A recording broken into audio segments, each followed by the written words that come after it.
आज प्रसाद जरा लवकर तयार झाला. कपाटातून एक ठेवणीतील कुर्ता काढला. खरं तर त्याने तो जेमतेम 2 वेळाच घातला होता. एकदा चाळीच्या कोणत्या तरी कार्यक्रमात आणि शेजारच्या रामाच्या लग्नात. आईच्या 10 वेळा ओरडून झाल्यावर प्रसाद आवरून बाहेरच्या खोलीत आला. खोली म्हणजे त्याचं घर, म्हणजे चाळीतल्या 10 बाय 10च्या 2 खोल्या, सगळा संसार त्यातच. एवढ्या 2 खोल्यात प्रसादचं जग सामावलं होतं. अंथरुणाला खिळलेली एक वयस्कर आजी, तिची खाट, बाळंतपणाला आलेली त्याची बहीण, थकलेले आई-वडील, सगळे अगदी त्या घराला महाल समजूनच राहत होते. अशात आज घरात वेगळाच उत्साह होता. प्रसादला मुलगी पाहण्याचा कार्यक्रम होता. शेजारच्या नेने-काकांच्या मित्राच्या मुलीचं स्थळ आलं होतं प्रसादला. तसं प्रसादला आत्ताच लग्न करायचं नव्हतं. अजून कशात काही नाही, त्यात अजून एक भर कशाला, असं म्हणणं होतं त्याचं. पण वय आणि समाज दोन्ही गोष्टी अगदी गुडघ्याला बाशिंग बांधून तयार होत्या. प्रसाद एका कंपनीत अकाउंटंट म्हणून कामाला होता. अतिशय मेहनती, प्रामाणिक, तेवढाच प्रॅक्टिकल असा प्रसाद. अवाजवी खर्च, दिखावा या गोष्टी त्याच्या स्वभावातच नव्हत्या. याच कारणामुळे बऱ्याच वेळा त्याला कंजूस देखील म्हणायचे, पण त्याचा त्याला कधीच फरक पडला नाही. पण आज प्रसादच्या वागण्यात कोणताच उत्साह नव्हता, उलट चिडचिड होती. त्यात भर म्हणजे चाळीतील जवळजवळ सगळ्यांनाच माहीत झालं होतं त्याला मुलगी पाहायला जाणार आहेत ते. त्यामुळे सकाळपासून कोणी ना कोणीतरी येतच होतं घरात आणि त्याची खेचत होते. त्याचा पारा चढत होता. त्याचे वडील, नेने-काका आणि प्रसाद असा त्यांचा ताफा निघाला. चाळीतल्या लोकांनी आधीच ढीगभर शुभेच्छा दिल्या होत्या. त्याला आता आपण कोणत्यातरी युद्धाला जातोय असं फील येत होता. तो काम फत्ते करूनच ये अशा आवाक्यात बोलत होता. ते सगळे पोहोचले एकदाची मुलीच्या घरी. त्यांची स्थिती पण प्रसादला त्याच्यासारखीच वाटली. तशीच चाळ, तसेच लोक, घरात जागोजागी केलेली झाकपाक, अगदी सगळं. सुरुवातीला इकडच्या तिकडच्या अशा पारंपरिक गप्पा झाल्या. मुलाची कसून चौकशी सुरू झाली. प्रसादला कळत नव्हतं की तो मुलगी पाहायला आलाय की इन्कम टॅक्स भरायला. सगळे अगदी नजर रोखून त्याच्या हालचालीचं निरीक्षण करत होते. प्रसादला श्वास घेऊ की नको असं वाटायला लागलं होतं. तेवढ्यात मुलीची एंट्री झाली. अगदी साग्रसंगीत पद्धतीने, हातात कांदे पोह्याचा ट्रे घेऊन. तिने सगळ्यांना पोहे दिले तेव्हा त्याची नजरानजर झाली. इतका वेळ त्याला श्वास घेणं मुश्किल वाटत होतं. त्यावर वाऱ्याची मंद अशी फुंकर आल्यासारखी वाटली. प्रसादला हयास वाटलं. दोघांची नजरानजर झाली. प्रसादच्या मनात कुठेतरी तिने जागा निर्माण केली होती दोघांना बोलण्यासाठी, म्हणून आत पाठवलं. एरवी अगदी ताठ कणा घेऊन चालणारा प्रसाद आता मात्र थंड पडला होता. दोघेही रूममध्ये होते, पण सुरुवात कुठून आणि कोण करायची हे ठरत नव्हते. शेवटी प्रसादच धीर करत बोलला, नाव काय तुमचं? तिने आपल्या नाजूक आवाजात उत्तर दिलं, आनंदी. काय आवडतं तुम्हाला? वाचन करायला. आता रूममध्ये परत शांतता पसरली. पुढे काय विचारायचं हा प्रश्न प्रसादला पडला होता. त्यांच्या डोक्यावर असलेला पंखा खडखड आवाज करत होता. तेवढीच त्यांना साथ. तुम्हाला काही विचारायचंय का? तिने मानेनेच नकार दिला. तुम्हाला काहीच नाही विचारायचं? प्रसाद तिच्याकडे प्रश्नार्थक नजरेने पाहत होता. नाही, तिने शांततेत उत्तर दिलं. मी तुम्हाला पसंत आहे का? तिने मानेनेच होकार दिला. त्याला काय विचारावं आता हा प्रश्न परत पडला. दोघेही बाहेर आले. आम्ही कळवतो अशा वचनातून ते निघून गेले. प्रसादला सगळे एका वेगळ्या नजरेने पाहू लागले होते. त्याचा होकार की नकार यावर होतं सगळं. पण नेहमी प्रॅक्टिकल वागणारा प्रसाद मेंदू आणि मन याच्यामध्ये अडकला होता. त्याला आत्ताच लग्न करायचं नव्हतं आणि आनंदीही आवडली होती.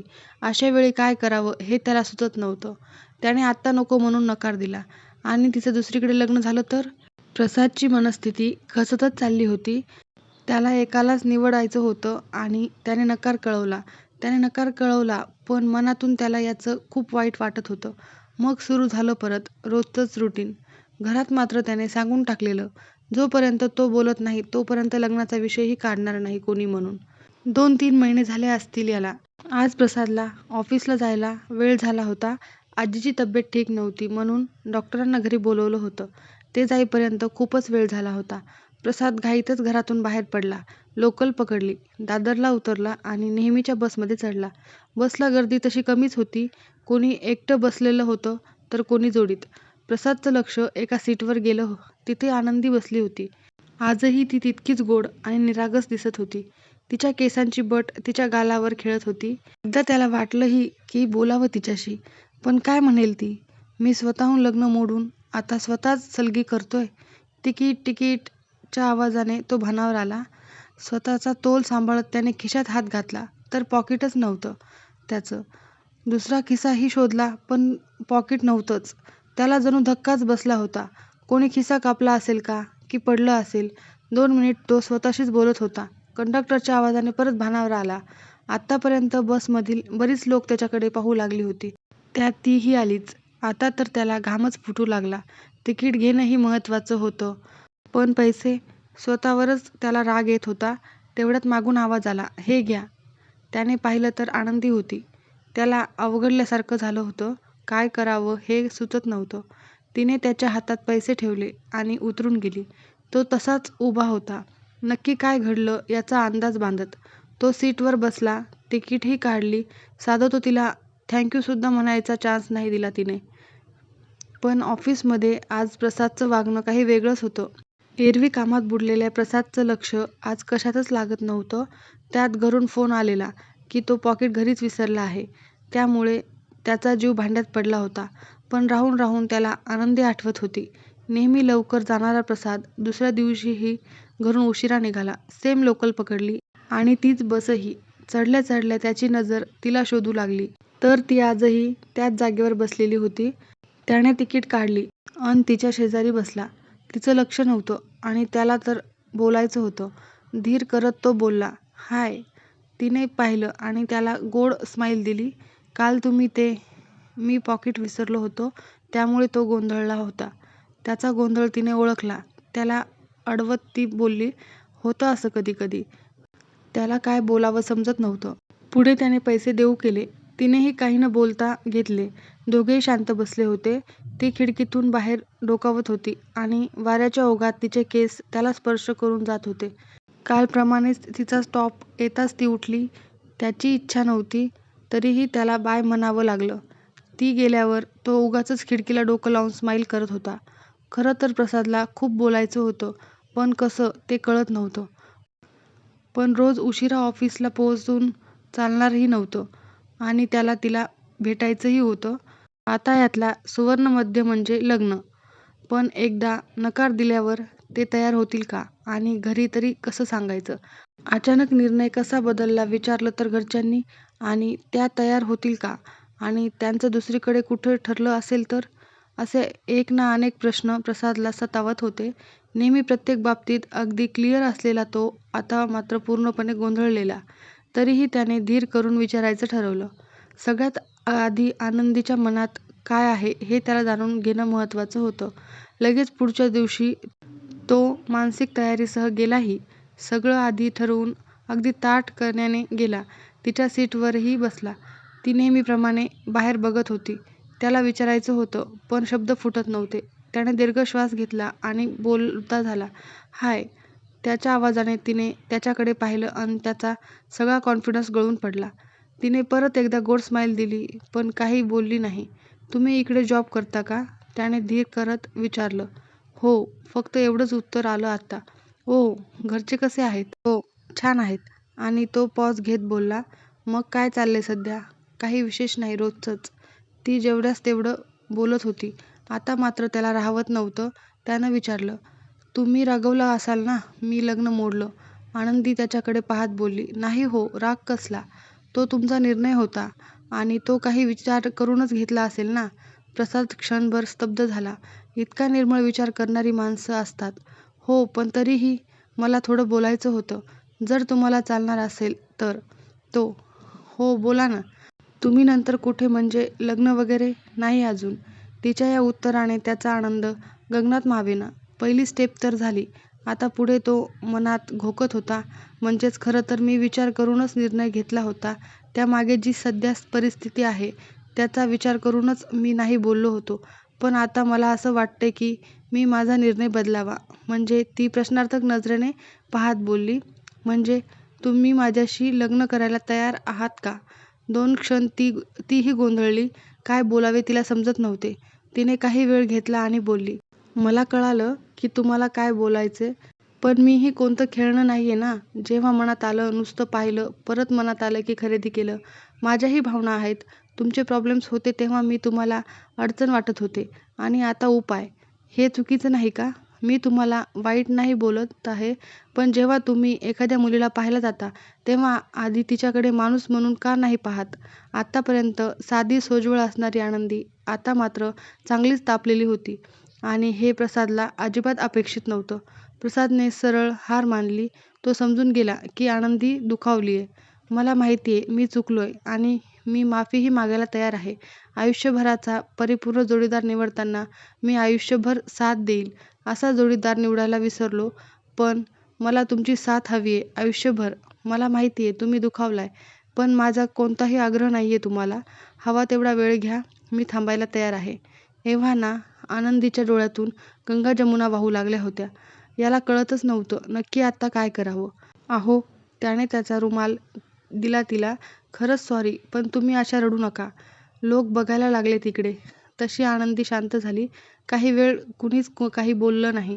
प्रसाद पुरता हिरमुसला होता. थोडा वेळ गेल्यावर आनंदीच बोलली. मग पुढे? तर हा डिम्म बोलला, काही नाही. अजून 2 स्टॉप नंतर उतरेन. काय? त्याच्या केविलवाण्या चेहऱ्याकडे बघून आनंदीला हसू आवरत नव्हतं. ती उठली आणि जाऊ लागली. प्रसादला सगळं संपल्यासारखं वाटत होतं. तोच आनंदी बोलली, रुमाल नकोय? त्याने हात पुढे केला. ती बोलली, उद्या घरी याल तेव्हा देईल. आणि ती निघून गेली. काही वेळ हा तसाच बसून होता. नंतर त्याला उमगलं की आनंदीने घरी बोलवलंय. अशा प्रकारे एकदाची त्याच्या लग्नाची गाठ पक्की झाली. आनंदी लग्न करून प्रसादच्या घरी आली. त्याचं घर अगदी तिच्यासारखंच होतं, फक्त माणसं वेगळी. त्याच्या चाळीतील घरात एकांत तो कसला, सतत माणसांची रेलचेल. खरं तर लग्नानंतर प्रसादला तिला बाहेर कुठेतरी फिरायला न्यायचं होतं, पण सध्याच्या स्थितीत ते शक्य नव्हतं. अन आनंदीनेही तसा हट्ट केला नाही. पण न चुकता रोज एक गुलाब मात्र आनंदीला भेट असत. त्या दोघांचा संसार सुरू झाला. आनंदी अगदी सगळं जमेल तसं करायची. घरासाठी काही दिवस ऑफिसमधून सुट्टी घेतली होती. ती संपली आणि आनंदी कामावर रुजू झाली. इतर सुनांसारखं अगदी पहाटे उठून सगळं आवरून आनंदी कामावर जात असे. तिची धावपळ त्याला दिसत होती, पण काही पर्याय नव्हता. तिनेही कधी त्याची तक्रार केली नाही. एकदा मात्र प्रसादला यायला खूप उशीर झाला होता. आनंदी जेवायची थांबली होती. त्याचा फोनही लागत नव्हता. आनंदी कासावीस झाली होती. सगळे झोपी गेले तरीही ती दाराशी उभी होती. एकदाचा प्रसाद घरी आला, पण तोही नशेत. लग्नानंतर पहिल्यांदा प्रसादचा असा अवतार तिच्यासमोर होता. काही सुचत नव्हतं त्याला. धड उभंही राहता येत नव्हतं. धडपडत कसा तरी दाराशी आला तो. तिने त्याला सावरलं आणि त्यांच्या रूम म्हणजेच किचनमध्ये नेलं आणि समोर बसवलं. घरच्यांना त्रास नको म्हणून तिने कुणाला उठवलं नाही. त्याला चहा करून दिला. थोडासा सावध झाल्यावर त्याला जेवूही घातलं आणि झोपवलं. ती मात्र त्या दिवशी उपाशीच झोपली. दुसऱ्या दिवशी प्रसाद उशिरा उठला. डोकं ठणकत होतं. चहाऐवजी सकाळी सकाळी लिंबू सरबत दिलं तिनं. त्याने काही न बोलता पिलं. तिच्या डोळ्यातला राग पाहून त्याला समजलं आपण माती खाल्लीये ती. तिने त्या दिवशी सुट्टी टाकली होती, पण घरी नव्हतं सांगितलं. त्यालाही आवरायला सांगितलं. दोघेही एकत्र निघाले ऑफिससाठी. अर्ध्यावर गेल्यावर तिने त्याला ऑफिसमध्ये सुट्टी टाकायला सांगितली. का, कशासाठी विचारायची सोय नव्हती. त्याने ऑफिसमध्ये कळवलं. दोघेही चौपाटीवर गेले, पण दोघात संवाद नव्हता. तिने दोघांसाठी एकच पुडी खारे शेंगदाणे घेतले आणि दोघंही किनाऱ्यावर बसले. बराच वेळ गेल्यावर प्रसाद बोलला, आय एम सॉरी. नक्की कशासाठी? तिने खोचक प्रश्न विचारला. रात्रीसाठी. ही कितवी वेळ? कितवी म्हणजे पहिल्यांदाच. तुझी शपथ. कारण समजेल? आनंदी अगदी हळूवार त्याच्या मनाचा शोध घेत होती. खरं तर ती कडाकडा भांडूही शकली असती, पण तिला तो पर्याय नव्हता वाटत. सांगाल का कारण? तेव्हा कुठे, प्रसाद मनातलं बोलता झाला. काल आमच्या ऑफिसमध्ये प्रमोशन दिलं सगळ्यांना. अगदी लास्टपर्यंत वाटत होतं ते मलाच मिळणार, पण तसं झालंच नाही. प्रमोशन मिळालं कुणाला? मॅनेजरच्या मेहुण्याला, जो फक्त 1च वर्ष झालं लागलाय आणि माझा ज्युनियर आहे. प्रसाद स्वतःवरच हसला. कसं नशीब असतं ना, एवढी मेहनत करून वर्षभर त्रास घेऊन शेवटी हातात काय मिळालं तर हार. ताईची डिलिव्हरी आहे, आजीचं दुखणं आहे. सगळ्या जबाबदाऱ्या अशा कशा निभावू मी सांग ना. त्यात बाबाही थकलेत. मला नाही आवडत आता त्यांनी केलेलं काम. मी त्यांचा धडधाकट मुलगा असूनही त्यांना नाही ठेवू शकत सुखात, तर काय फायदा माझा? आणि तुझ्या तर कोणत्याच इच्छा मी पूर्ण करू शकत नाहीये. तुलाही असंच वाटत असेल ना? कसल्या माणसाशी गाठ बांधलीये. एक मुलगा म्हणून, एक भाऊ म्हणून आणि एक नवरा म्हणून सगळ्या बाजूंनी मी फेल झालोय. तुम्ही सगळे जर बोलून दाखवत नसाल तरी मला कळतं की मी तुम्हाला सुखात नाही ठेवू शकत आहे. मी हरलोय आनंदी, मी पूर्णपणे हरलोय. आनंदी पहिल्यांदा प्रसादला असं तुटताना बघत होती. तिने हातात हात घेतला आणि त्याचे डोळे पुसले. कोण म्हणतं तुम्ही हरलाय? फक्त आत्ताची वेळ आपली नाहीये बस. आई बाबा, ताई, आजी आणि मी, आम्हा सगळ्यांना तुमच्यावर पूर्ण विश्वास आहे आणि त्यापेक्षा तुमच्यावर आमचा जीव आहे. प्रमोशन आहे फक्त ते, आयुष्याची रेस नाहीये. आज नाही तर उद्या नाही तर परत कधीतरी मिळेल. पण तुम्हाला असं हरल्यासारखं बघणं आम्हाला शक्य नाहीये. आणि तुम्ही कशाला काळजी करताय? मी आहे ना तुमच्यासोबत. सगळं नीट होईल. आपण सगळे सोबत असू तर काही अशक्य नाहीये. मला काही नकोय. तुम्ही आणलेलं एक गुलाब पण माझ्यासाठी सोन्यासारखं आहे. आपण दोघे कमवू, हवे तेवढे कष्ट घेऊ आणि आपलं घर सावरू. पण मला वचन द्या, इथून पुढे तुम्ही कधीही दारूला स्पर्श करणार नाही आणि असे विचारही मनात आणणार नाही. त्याने आनंदीला वचन दिलं. दोघेजण किनाऱ्यावर बसले होते आणि सूर्य देखील दोघांचं बोलणं ऐकून हसतमुखाने सूर्यास्ताला निघाला होता. आनंदीने प्रसादच्या खांद्यावर डोकं टेकवलं होतं.